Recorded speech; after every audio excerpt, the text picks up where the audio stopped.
donc le responsable innovation de Preyon, une Oui, société active dans le domaine de la chimie et puis toute une série de segments dérivés de votre connaissance approfondie, notamment tous les dérivés de phosphate. oui, c'est ça. Donc, en tant que responsable d'innovation, forcément, vous cherchez de l'information partout, où qu'elle soit, où elle est possible d'être trouvée, et puis finalement également la nécessité de trouver de l'information qui vous permet d'anticiper le mieux l'évolution des marchés futurs.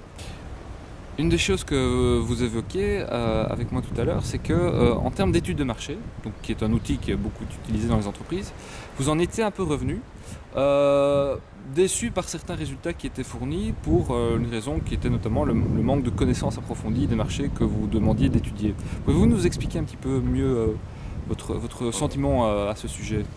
Oui, donc, tout à fait. Donc, dans le processus d'innovation, on est souvent confronté à des thématiques qu'on connaît mal, qu'on connaît peu, souvent des thématiques assez pointues, des marchés de niche. Alors au départ, on utilisait des études de marché traditionnelles, donc on confiait ça à des bureaux de consultance, parfois des étudiants quand c'était des sujets un peu annexes, donc on mettait quand même pas mal de moyens. Les gens faisaient des études de marché un peu systématiques en contactant énormément de personnes et quand on regardait le résultat, il était relativement pauvre. En tout cas, on passait à côté des informations les plus pertinentes. Alors ce qu'on a fait, c'est qu'on a vraiment changé de choses. C'est que pour aller plus vite et avoir des informations très pertinentes, ce qu'on a essayé d'identifier, c'est ce qu'on appelle les lead users. Donc c'est vraiment des gens qui, dans une thématique bien précise, sont vraiment très, très bien informés, ont un long passé. Alors que ce soit dans le domaine de la voiture électrique, c'est en cherchant les informations et en rencontrant les gens qui rapportaient au Sénat de l'État français, on a pu identifier que c'était les gens du CEA et c'était le départ d'une collaboration. Sénat, le Sénat français, ouais. Et donc c'était le CEA, le commissaire à l'énergie atomique, avec qui on travaille sur les matériaux pour batteries. Un autre exemple, c'est dans le traitement de l'eau, j'ai rencontré la personne qui en Espagne rapportait à la Commission européenne et qui m'a vraiment fait sur une demi-journée une étude de marché extraordinaire, stratégique, avec une connaissance vraiment approfondie. Et sur base de ça, on a fait une segmentation stratégique, on a créé une nouvelle société. Et tous ces gens, tous ces experts justement de renommée, puisque vous vérifiez, vous allez un petit peu voir quels sont les credentials, comme on dit en anglais, ils vous reçoivent quand vous les contactez. Alors là, c'est un peu l'astuce de la manœuvre, c'est que souvent j'identifie les gens. Alors il y en a qui ne veulent pas me recevoir parce que premièrement on n'est pas dans le métier, ils ne voient pas leur intérêt, et à juste titre, enfin à part échanger de l'information, je veux dire, il n'y a pas un intérêt a priori. Et alors, mais par contre, ceux avec qui j'ai un contact téléphonique, souvent, moyennant parfois aussi un peu, je leur dis voilà, je suis disponible dans la région de telle date à telle date, et à partir du moment où ils m'ouvrent la porte, c'est déjà une bonne chose, ça veut dire qu'ils sont disposés à parler.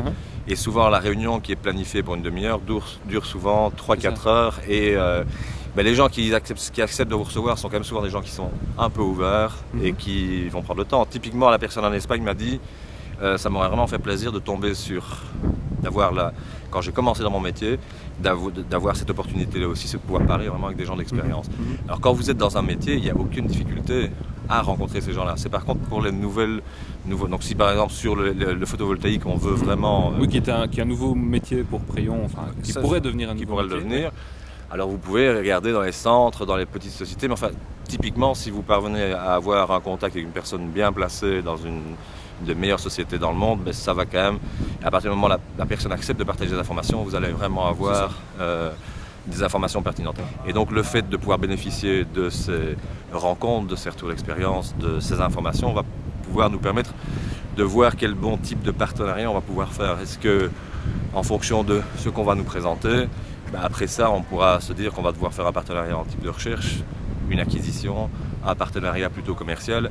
Et donc c'est un des outils qui vient souvent en début de processus, mais ça représente peut-être 10% ou 15% de la démarche totale du processus d'innovation.